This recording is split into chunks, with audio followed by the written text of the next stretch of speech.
me turn on the mic? Yep. Okay, I'm just waiting for it to show on my side. Yeah, I think the quality does it look better when it's closer?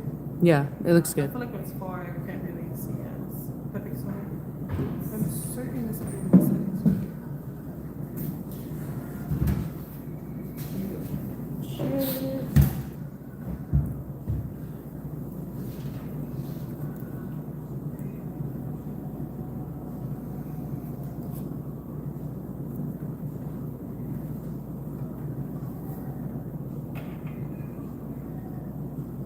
Okay, we can turn on the light and we share. I'm gonna turn it on to test it, just so I can hear it back on my side. Should I close the door? I feel like my face is louder today. Is it louder today? Yeah, I'm gonna close it. Okay, the mic is in. Yes. Yeah, it looks like it's not all the way.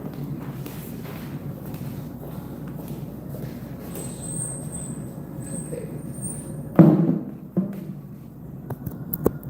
There we go. Okay, testing. Let me just test our mics real quick.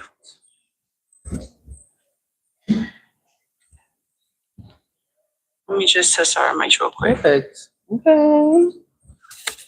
And it's good. Thank goodness. Everything is good. I know. Okay, everybody. Hello. We're just making sure that everything is working as it should. Something that we could have taken some time to do last week. Because last week we made our episode. We were back to it after vacation. We were so excited to be back with you guys. And then we had technical difficulties. And you guys didn't hear anything that was said at all. No. And so that was a really good practice run. Yes, it sure was, And Anna. so now everything's going to work perfectly. Exactly. Because we had the practice run last time. So anyway, thank you everybody for being here. We'd like to say welcome back to another episode of What Anna Said podcast. So now that our mics are working as it should, let's go ahead and say thank you guys again for being here today. We're so excited to be back.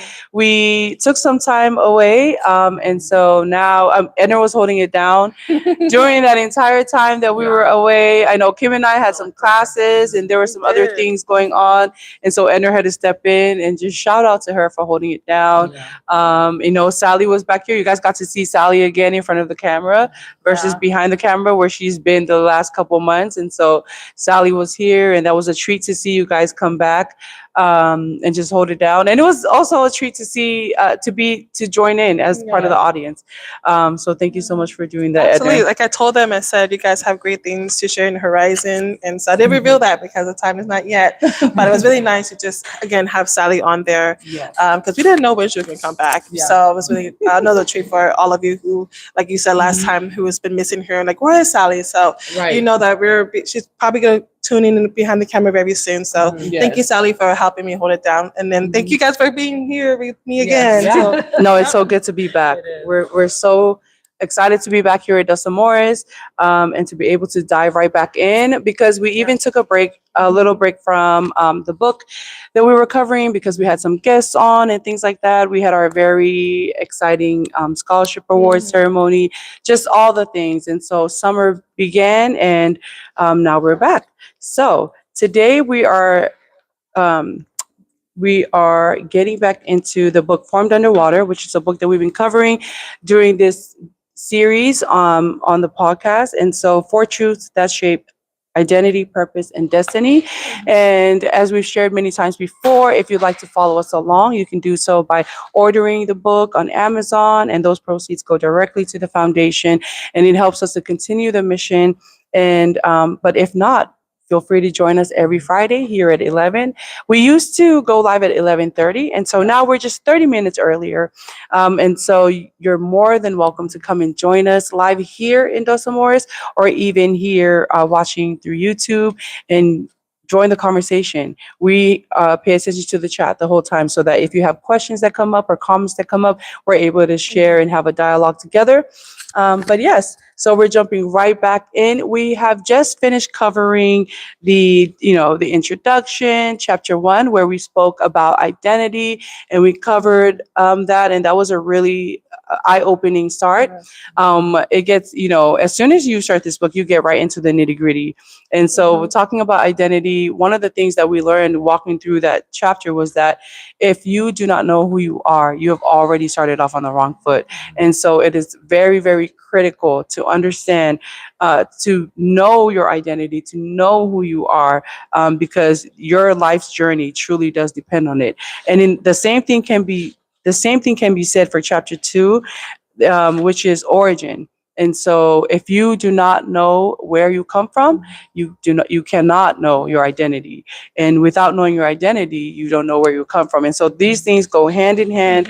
And that's why we are starting off with them, or that's why the author starts off with these two things, because it is very, very important that these things are first established before you start on your path. So I'm going to stop talking because I feel like I've said a lot already. But chapter 2, we begin, where do you come from? Your origin. So I'll have Edner go ahead and read us through that first page. Yes. Chapter 2, where do you come from? Origin. If you don't understand your origin, you will misuse your life. Before I understood purpose, before I could speak confidently about identity, there was something deeper I needed to settle. I needed to understand where I came from, not geographically, not culturally, but spiritually.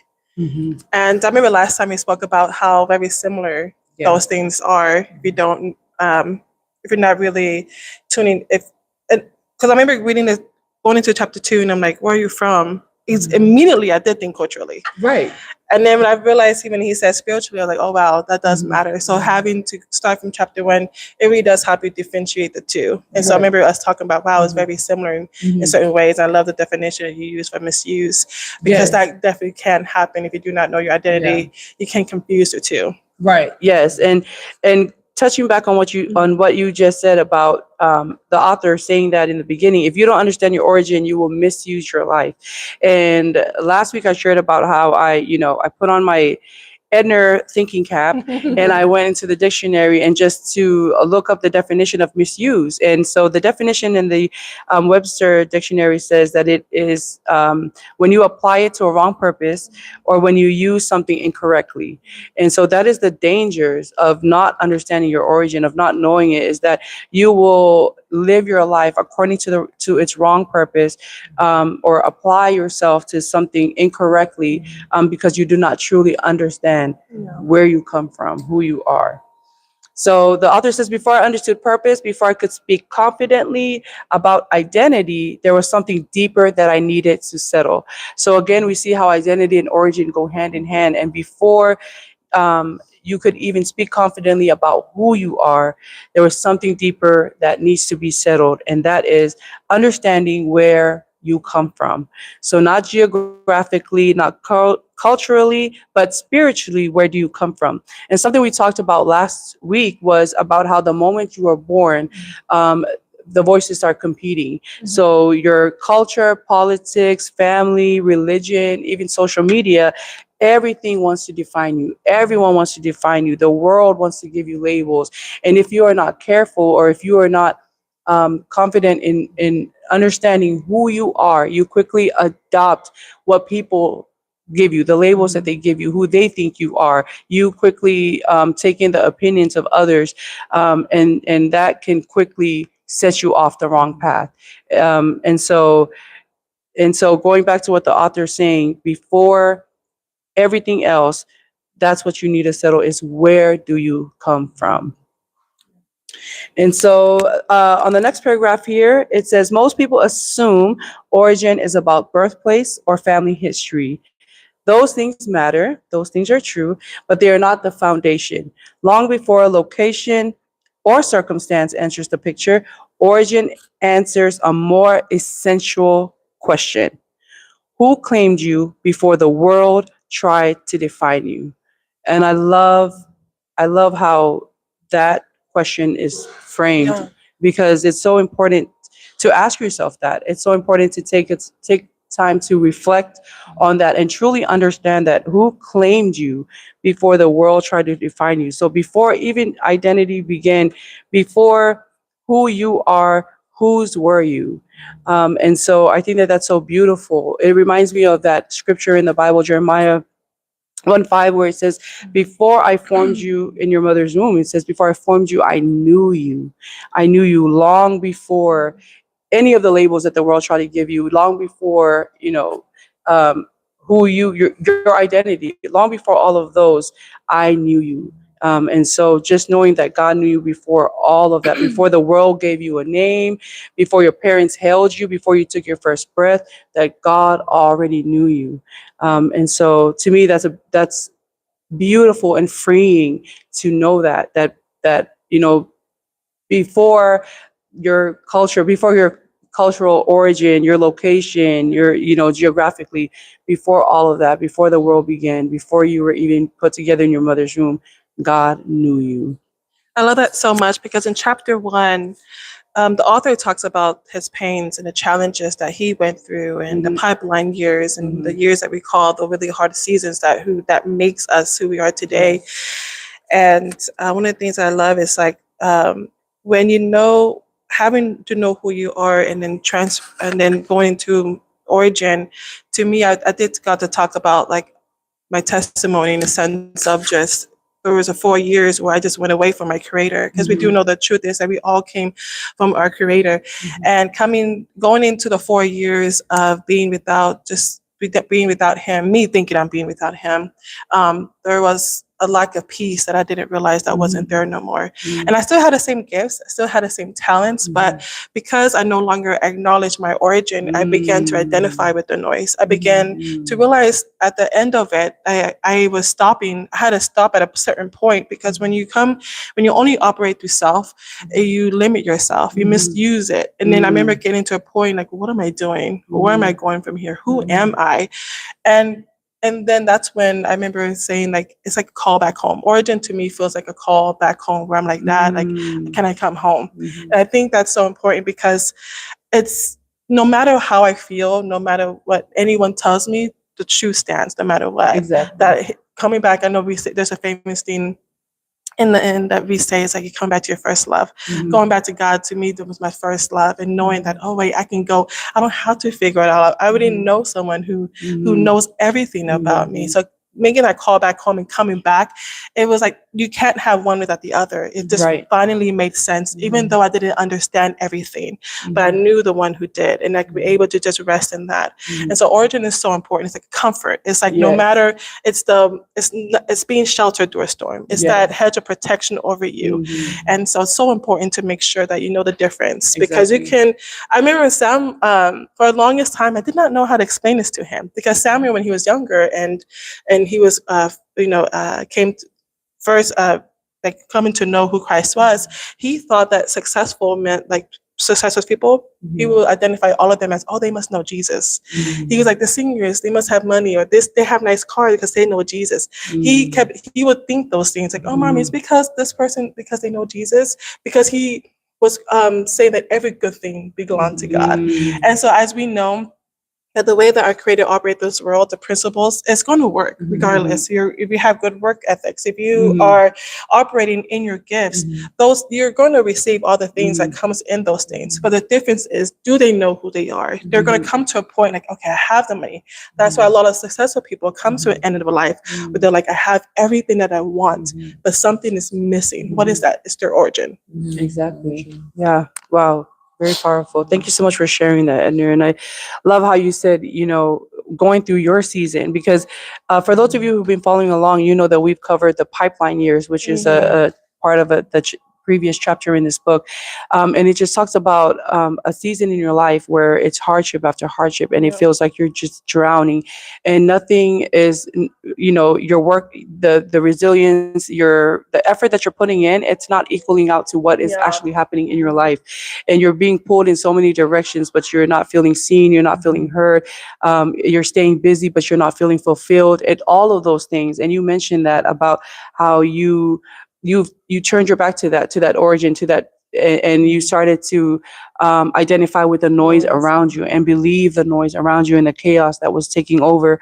And it wasn't until you went back to that and acknowledged whose you were, and saw that that you never had that burden of carrying all that, like you never had to do that at all, that all of that effort, you never had to do that because you were already known from the moment of the beginning of your existence, that you were already known. And so I love that you shared that, because that is so true. Like you saying, even, you can go, like we said, if you don't know your identity, your origin, you will start off on the wrong path. You've already started off wrong. So even as you go along that path, and maybe you found success, and maybe you found all these things, that people from the outside are seeing that, oh, they've got it, they made it, they're living a good life. Like you said, which is so true, and it is inevitable that you will come to that place, you will come to that point where you're faced with, okay, you've got everything, but there's still something missing. And that is exactly what it is, that complete confidence that comes in knowing your identity, knowing your origin, knowing whose you are, and the freedom that comes with that, the freedom that comes with God knew you before the effort that you made, before the titles that you picked up, before all of the accolades, the trophies, whatever it is, that God knew you, and by knowing you, loving you. And so all of that reassurance, confidence, all of that peace that comes, it comes from that source. And so that is just, thank you for sharing that. That is so Yes. true. That's what I think about when I think about origin. Like Mhm. we say, whose are, how Yeah. you say it? It's the, I love Yeah, when you say whose that. you are. Yeah, Yep. exactly. Whose are you? Yeah, who do you belong to? Yeah, exactly. And so, Kim, can you go ahead and read the paragraphs on the next page there? Yes. For a long time, I believed my ability to endure came from discipline, faithfulness, or sheer determination. And while those qualities helped, they were not the source. They were evidence of something deeper at work. That deeper truth is this: you do not begin with effort, you begin with origin. Mhm. So true. That's exactly what we just talked about. Is that, That's yeah, what I was thinking. yeah, exactly what we just covered. And that is, you do not begin with effort, you begin with origin. And like we said, when you really understand that, and the freedom that comes with that, with knowing that you were already known, that you were already called, that you were already claimed before your effort, before you did, you, we live in a world where it's about work harder, do more, earn more, prove yourself. But God says, I knew you before before all of that. And so when you understand your origin, you don't work for acceptance, but you work from acceptance. You're working from that place already. Something that I wanted to point out was that paragraph before that you just read, where it says, I believe my ability to endure came from discipline, faithfulness, or sheer determination. Sometimes we go through things and we think that, oh, because of my resilience or tenacity, because of that, I'm able to endure everything that I'm going through. And yes, those qualities do help us. Those qualities are things that come from being in the fire, and you forge those qualities. But those were not the source. That's not the source of, or the reason why you were able to endure those things. And I love that the author says they were evidence of something deeper at work, that there's something else. We have to keep uncovering that these things, these were the resilience, this was the fruit, but it wasn't the origin. I mean, it wasn't the origin, and the origin is the root. That's the thing that you are plugged into, the source that is producing all of those things within you. And so I think that a lot of times in life, when you're going through things, it's easy to confuse the fruit with the root. It's easy to confuse those things with thinking that it's the source of all that you're producing, of all these character traits that you're producing. But go past that, look beyond that. There's a reason why you're breathing underwater. There's a reason why you're able to put one foot in front of the other in a circumstance that should destroy you. I think about your testimony all the time, and I think about how you shouldn't even exist. Like, you shouldn't even be, you should be a shell of a human, going through the things that you've gone through, because that's real life, like real, the trauma that you went through could have had the power to completely destroy you, to completely taking you to a place full of lies that you could have believed, and you could have adopted those lies as identity. You could have, just thinking about that worthlessness, that and the struggle, and the cry for help going unanswered, like all of those things, just thinking about your story, you shouldn't be here. And sorry, I accidentally pressed the button. Oh, you're good. It's still green. Okay. Blinking is okay? Okay. Only if you don't. Only if it turns off. Only if you hold it down. So you're good. Oh, okay. Sorry, I'm making sure that the mic's not turning off. But when I think about you going through all of those things, and I think about the woman that you are today, just first of all, it's such a powerful testimony. But I think about that, and I think about the confidence that you have. When you enter a room, I think about how you speak and you help people in those places, and you're going to school and pursuing a way so that you can create the key to open the door for those that don't even know that there is a door. Just all of those things, because I've seen you discover that truth. I've seen you discover. I when I look at this study, you really understand that your origin, your identity, and I've seen that come to life. And only by understanding this can you be standing here 100% whole today, like as I see you. And so, this is not just like some book that we're reading and Yeah. some, we're just saying, throwing some words from the dictionary Yeah. out there. This is real life. life. This is true. Yeah. And I've seen how you coming to this understanding it's completely changed everything, like the fiber of everything that you do. It influences you as a whole, like not just you as a person, but you across the board as a human being. And so that's a beautiful thing to see. And I know that this is powerful, that this is true. Knowing whose you are, working from acceptance, knowing that God knew you before everything else. You are not your trauma. You are not any of these things or your efforts, or lack of effort. And so I think that that's a beautiful thing. Yeah, that just Thank came you, Anna. to. I think origin is so. I mean, it's so important. Knowing who you are. I don't know why I'm saying this, but I think that's the fun part. That's Yeah. the discovery part. But knowing who you are, knowing where do you come from, as the book said, that's the foundation. That is the foundation. Knowing who. Okay, knowing our origin to me, when coming back to my creator and knowing and knowing who I belong, Exactly. I was able to no longer operate just through self righteousness. I was able to operate knowing the truth of who everything that He says that I am. It helped me not. I will make sure we're all good before we continue. Yeah, sorry. I want to make sure we don't miss anything. Yeah. Oh, it is. That's good. No, Okay. see, you could hear you, but it wasn't as clear Okay. as hers. Now you Oh, can. okay. No, it's good. I'm so glad we fixed that. Thank you. Okay. That was in my head. I was like, should we stop? Yeah. I think I did want to continue until we knew that the mic Mhm. was okay. But yeah, knowing my origin has helped me separate the noises, right? So Mhm. knowing who I am and knowing who I belong to, finally it clicked when everything just beautifully becomes woven in, and that's why I wasn't able to be identified no more with the noises around me. Exactly. And one of the things I love what he says, I believe my ability to endure came from discipline, faithfulness, or sheer determination. He thought this for a very long time, and while those qualities helped, they were not the source. Mhm. There's an understanding. Those things are, I think, a category. Those are good things, Mhm. but you cannot run on those things. Mhm. You will get tired. Mhm. And I love that because on page 17, he does talk about this, that the question matters more than people realize, because when identity is unclear, life becomes exhausting. You keep moving, but you don't feel anchored. You stay busy, but not fulfilled.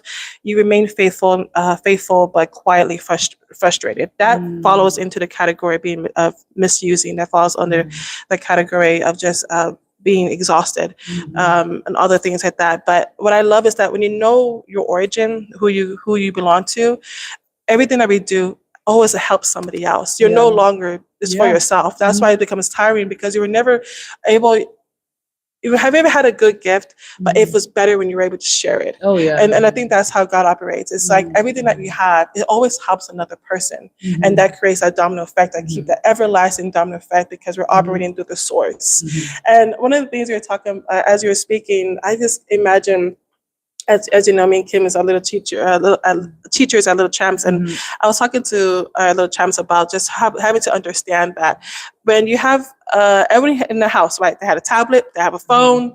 Eventually, someone's tablet or phone is going to die. Okay, and then everyone's. And when it comes to a point of, I don't know about your guys' household, but eventually their chargers no longer operates the same because they don't know how to take care of it. And then now they're looking for mommy's charger because they know mommy's charger, mommy takes good care of her chargers. And so, and not only that, my charger comes from the source of my phone, the manufacturer. Right. So when I use my charger, it's going to fully charge their charger. It's not going to charge their tablet to 50%, and then it dies quickly. They know that when it comes to use mommy's charger, they're going to, it comes from the manufacturer of the whatever the product is from. They get fully charged. They know that they can leave it. They feel, you know. But not only that, I was just thinking about just how that's kind of what reminds me about Origin. It's like you're holding your charger kind of quicker to make it charge fully. It's not operating the same way. It's dying a little bit quicker. You're trying to make it work. Eventually, like, okay, I need to go to the manufacturer and get the right charger to fully charge and be fully operating through the source. And so that's kind of the things that also was running through my mind as you were speaking. I love that so much. That is so funny. Number one, yes. Why? Kids and chargers. Okay, this was not a problem when we were growing up because we didn't have all this social media, always on that phone, all these kids. And so yeah, that's the same thing that happens with my kids. And like you said, what do they do when their chargers are broken? They start looking for mom's charger. Why? Because mom's charger came with the box.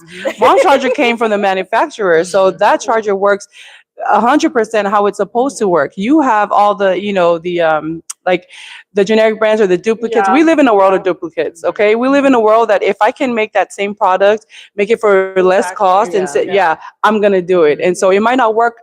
It'll do the job, but it won't be to the quality of the manufacturer, the original manufacturer. And so just thinking about that way, just even with God as our creator and how he is the source for he's our creator.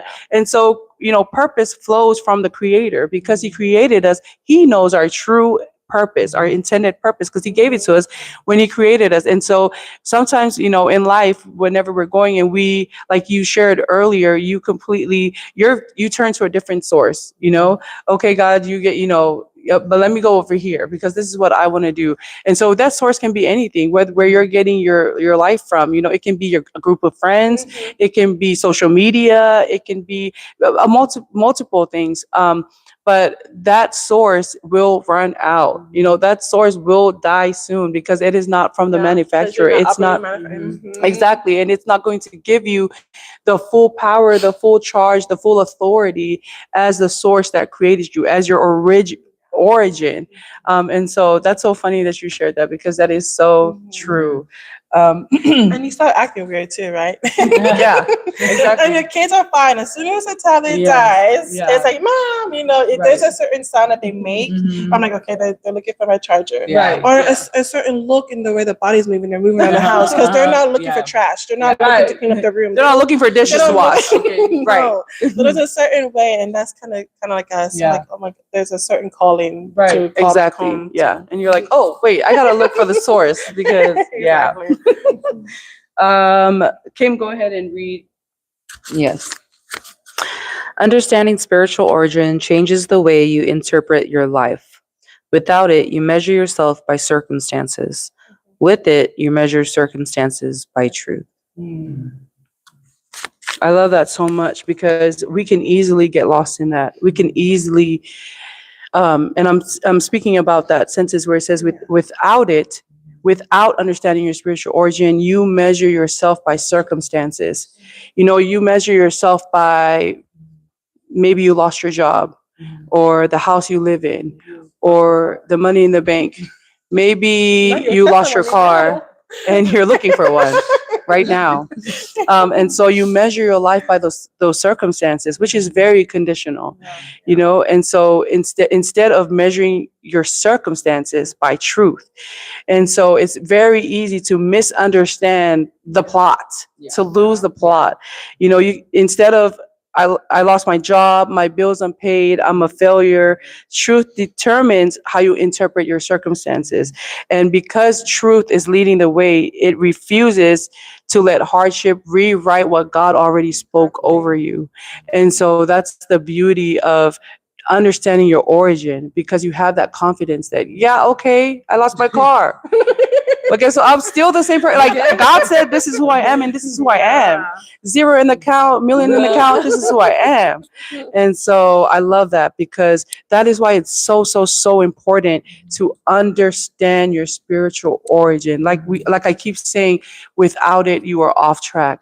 And so, you know, the author spent a lot of time, a lot of years learning this lesson right here for, to go through all those things and to get onto the other side with these truths and to be able to put them in the book so that we can discuss it and live our life alongside the truths here, and to reflect on the questions that are written here and all of those things.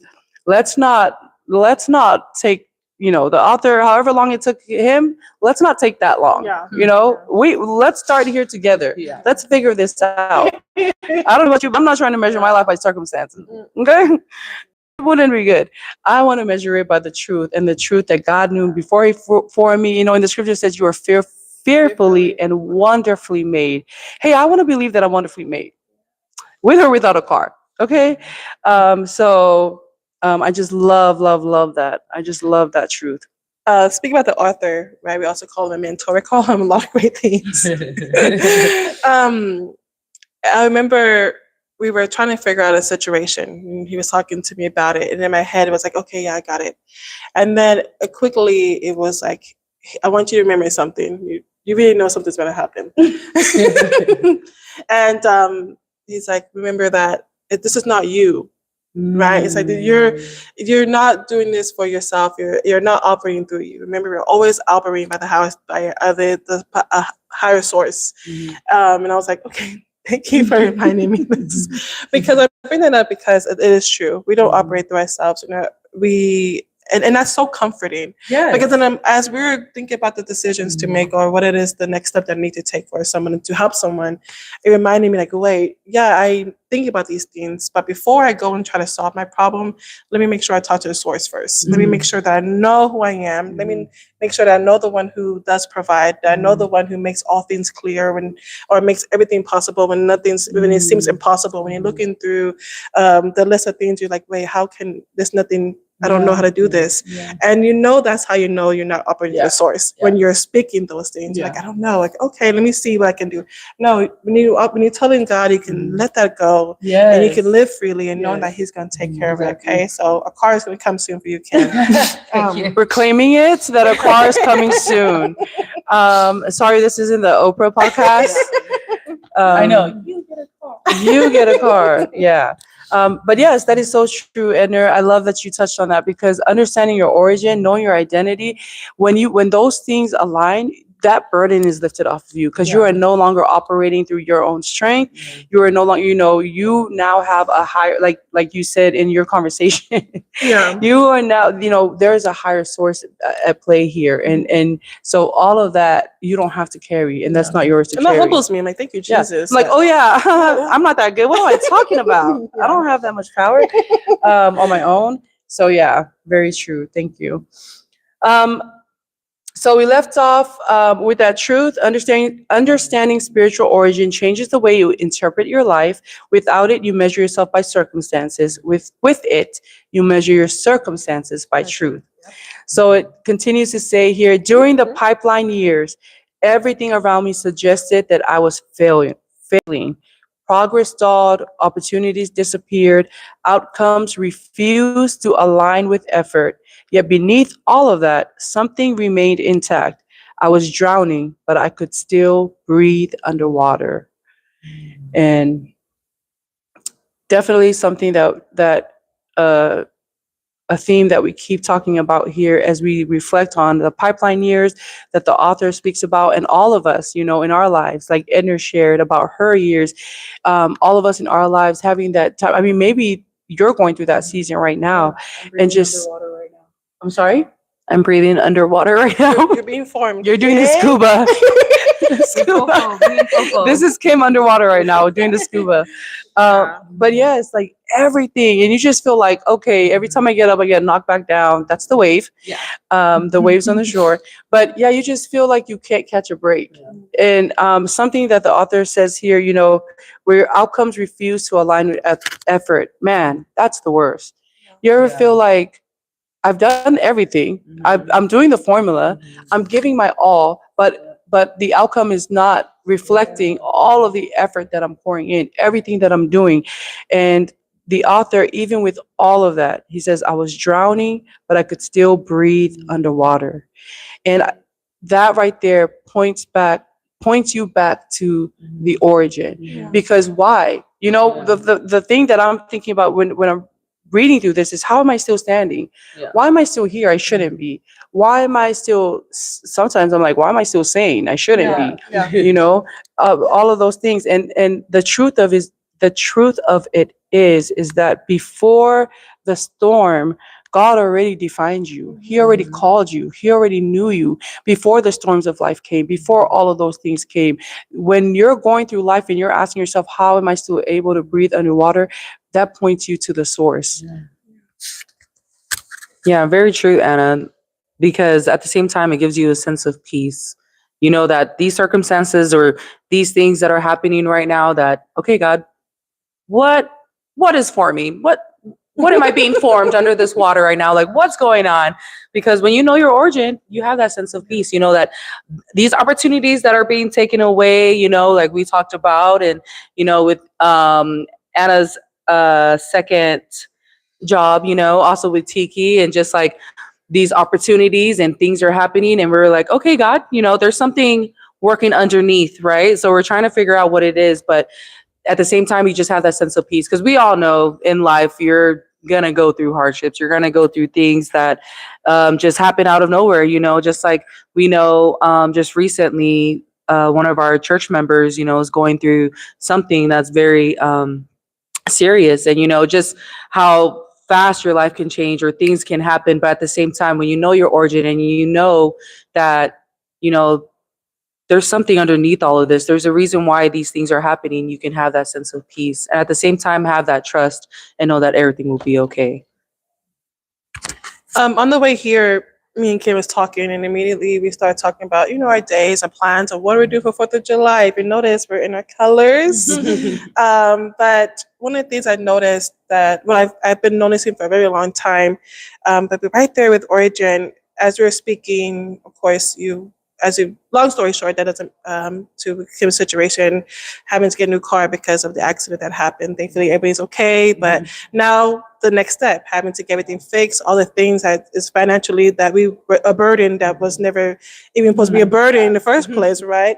But immediately after speaking about those things, we started speaking about, we need to do this for this person. We need to get this done for this person. Immediately we goes into those conversations. But in the midst of it, what I feel from it is still gratitude. And I noticed that a lot, even with myself, that I think that I had a lot of practice in with just speaking to our Creator, speaking to the Source often, is that when He says, be still, I am God, all you can do is be still. But while I'm being still, what am I doing with myself? What does my posture look like? What does my attitude look like? And I've learned to be grateful for all the things. So I felt a lot of gratitude coming, like, okay, we need to help this person. We need to make sure this, in the midst of it, that's what it looks like. In the midst of the waiting season, in the midst of the hardships, what you didn't do before, you're no longer identifying with those no's before, right? You're now like, okay, I'm plugged in. I know I'm going to be okay, but while I'm going to be okay, how am I looking like? I love, as my boys, when I say wait on something, I love a great attitude. I love that they know that they can trust me because I'm keeping my word. Me being their source as a parent, I keep my word. If I say you can get chocolate ice cream at 8:00 on a Friday night, I have to do that no matter what, because that builds a relationship, that builds a trust, that knows that whenever I say anything else, that my child knows that they know that they can trust me. I'm keeping my word. But just having a great attitude and gratitude and all the things, and all the things that you're going through while being formed, I feel like gratitude, that's what it looks like, is I can still breathe underwater. I'm going to be okay. Very true. And I read that earlier and left off the rest of that Yeah, I was going to. paragraph. So sorry. But it says, beneath all of that, something remained intact. I was drowning, but I could still breathe underwater. That wasn't resilience. That wasn't denial. That was origin, which is exactly what we've been talking about. That was because of the source, the life-giving source, the purpose-giving source. That was origin, whose you were. It's because of whose I was that I'm able to still breathe underwater. It just makes me think of this. I was listening to this video and taking notes on it, and this guy, he was talking about how when they first got the cassette tape, right, the VCR, when they first got a VCR, and this was at the time VCRs were popular, and you have your play, your fast forward, your rewind button. And so they would just use that. And then one day he decided, oh, let me look at this manufacturer's manual of how to use this machine, because there was other buttons, but they weren't important, or so it seemed, because we just need to go back and forth, press play, press pause. And he came to find out that this actual VCR had like 32 more things 32 more functions that you could do with it. And he was so shocked to realize that this whole time he wasn't using this certain, he wasn't using it to its full potential. He was only using it halfway or just a little bit, until he read the manufacturer's manual and what it was created for, the origin of why it was made. It's the same thing like us. We have our manufacturer's manual, and our manufacturer, which is the spiritual, which is God. And he's the one that, we're just probably using our play button or, reverse, fast forward, whatever, but we're not using all the things that we are created for, every single thing that we're made to be. Just like, it just takes me back. We've talked about it many times on this podcast, and it's one of the Little Champs curriculum that we do for their character building. And it's about the spoon that try to become a fork. And it's just the other way around. Sorry. I'm thinking of ice cream. I'm thinking of ice cream still. When Edgar mentioned ice cream, I was just thinking, because Sally got me ice cream yesterday. I'm thinking of ice cream. Anyways, it's the fork that tried to be a spoon. And it's the same thing, not being used to your full potential, or trying to take these other labels or these other things that the world has called you to, that you are, and not really knowing why you were created or what your origin is. So everything just ties back to origin. And I was thinking about the VCR. Yeah, it's very true. Another thing that we've talked about before is there's this man, and he's, quote, I'm sorry, my mind is calculating, give me some time, but it says, when the use of a thing is unknown, abuse is inevitable. I'm paraphrasing. I'll figure it out later. But when the use of a thing, when you don't know the use of a thing, abuse is inevitable. And inevitable means that not if, but when, like it will happen. And so, the same thing is true when we open up this chapter where it says, if you don't understand your origin, you will misuse your life. In the same way, if you don't know the use of a power drill, you may end up using it as a hammer, misusing it because you don't understand the original design. You don't understand what it was created to do. And in the same way, that applies to us as humans. That applies to us in our lives. If you do not understand your purpose, if you do not know your origin, misuse is inevitable. You will abuse, abuse is inevitable. You abuse yourself, your life, by living not according to what it is that you were created for. So thank you for sharing your example, Kim. And so the next section here says, when a person understands that their life began with purpose, I love that, not accident, not convenience, not chance, they stop interpreting hardship as rejection. Difficulty no longer means abandonment. Delay no longer means denial. And, oh, sorry. Yes, I was going to say that just you reading that, how you said, let me just read back to it. Let me just read it again. When a person understands that their life began with purpose, not accident, not convenience, not chance, they stop interpreting hardship as rejection. Difficulty no longer means abandonment. Delay no longer means denial. And I that word difficulty, and it just takes me back to the Chinese language. Is it the Chinese language? And they say they don't have a word in Chinese for difficulty. That word is opportunity. Every time they say difficulty, it means opportunity, opportunity. So every time a difficulty pops up in Japanese, sorry, No, I don't know for it's sure. yeah, somewhere around there. If you know what it is, please leave a comment down below so we can remember it. But for in their language, the word for difficulty is opportunity, because every difficulty that they see, they always see it as an opportunity to grow, an opportunity to become better, and an opportunity to maybe leave this one thing that they thought was working and move on to what is really meant for them to be doing, the origin. So when I saw that, that was the first thing I thought of. And that's one thing that we talked about, especially in our meetings. And we say, when we see difficulty in our lives, to always see it as an opportunity, because there's something there for you to grow, for you to understand, and for you to be able to get to the next level of who you want to become and where you want to go. You must go through difficulty, and change that word in your mind and see it as opportunity. Thank you, Kim. What I love here is the truth that it opens up with, where it says, when a person understands that their life began with purpose. And that's something that I really want to emphasize for ourselves and our viewers and those who may see this video later, is that your life began with purpose. That is a fact. This is not opinion.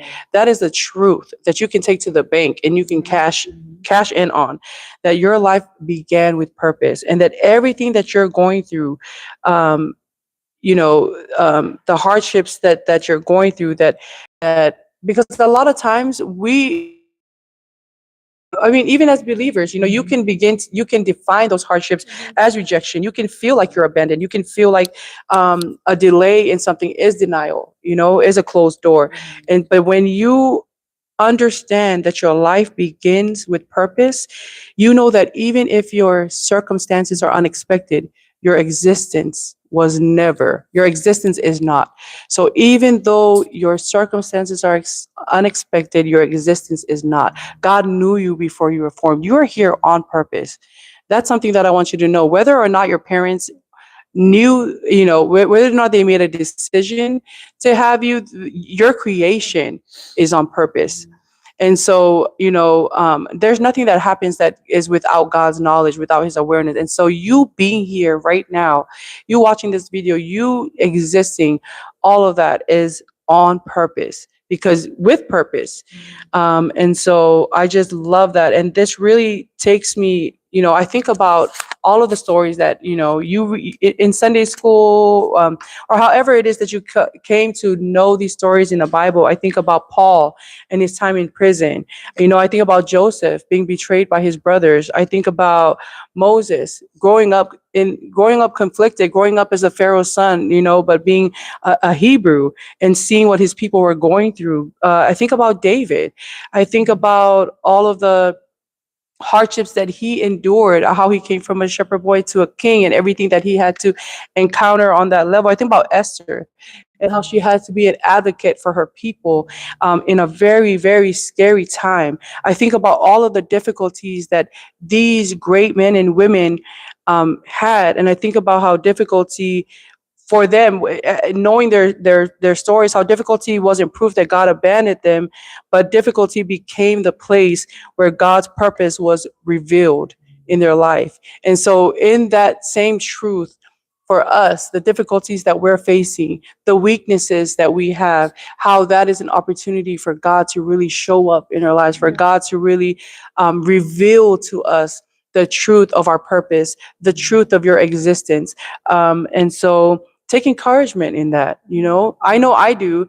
I'm very encouraged by that. And just by knowing their stories and knowing how the truth of God never leaving or forsaking us, and knowing that in those hardships, that it's not rejection, it's not denial, and it's never abandonment, that God is showing us exactly who you are, what you were created for, and that breathing underwater reveals the source that you are connected to. And so that is just a great encouragement for me today. Every time I read that, it just continues to remind me of that truth. And so, which goes back to how it says earlier, when you know your origin, you measure your circumstances by truth. And that truth is that your life began with purpose. Is there anything else you guys want to share before we wrap it up? Okay. Yes. So this chapter does continue. It's not the end of this chapter, but it is the end for our discussion today because that was a lot. And I think that this is a great stopping point, and that everything that we've discussed here today to think about that. If you have questions, share those questions, or even those questions that you have to yourself, ask them to yourself aloud and walk through, that reflection about what it is that God is putting on your heart. What is He showing you today? And just thinking about whose you are and your origin, knowing that truth, that God knew you before everything, that He created you before the storms of life. And so, that thing that's placed within you that helps you to keep putting one foot in front of the other, maybe you're asking like, what is that? Why am I able to breathe underwater? Why am I still surviving? Maybe you're listening and everything around you feels like it's falling apart. Doors have closed, progress is stalled, your prayers seem unanswered, but don't let your circumstances convince you that your life does not have purpose. If your origin is in God, then your season of hardship, if your origin is in God, then your season of hardship does not have the authority to redefine you. God has already spoken over you. He has already called you. He knows you. And so, like we said in the very beginning, who claimed you before the world tried to define you? And so before all of that, before the labels put upon you by the world, knowing whose you are, that is the thing that is the truth that you discover, when you find out that you can still breathe through everything that you're going through, like Kim shared, through what she's going through right now with their family, getting their family car and all of that they're going through. Whenever you're going through those trials, whenever you're going through those hardships, that is where God's purpose is really revealed in your life. And so continue to plug into the source. Continue to, if you have just joined us on this journey, I encourage you to go back and look over the prior episodes that we've covered about identity. Even the author's story himself, he shares a lot about his personal journey and his personal walk and the things that he went through himself, even especially the pipeline years that we just covered. And you may find yourself in this book. You may find yourself somewhere here on these pages going through the same things. But the good news is that through this study and through understanding your origin, your identity, things begin to become aligned. And things will hopefully begin to make sense. I know for us, even though we're walking our own separate journeys, this has been a great study for each of us to walk alongside each other and just to witness the process of each of us going through this. So we can't wait to come back and finish chapter 2. There's still a lot, guys. That was only 1.5 pages. We still have some more of chapter 2 to go. And so this book, like we said in the beginning, it's meant to go through these pages slowly, to reflect each day, to refer to them as many times as you need.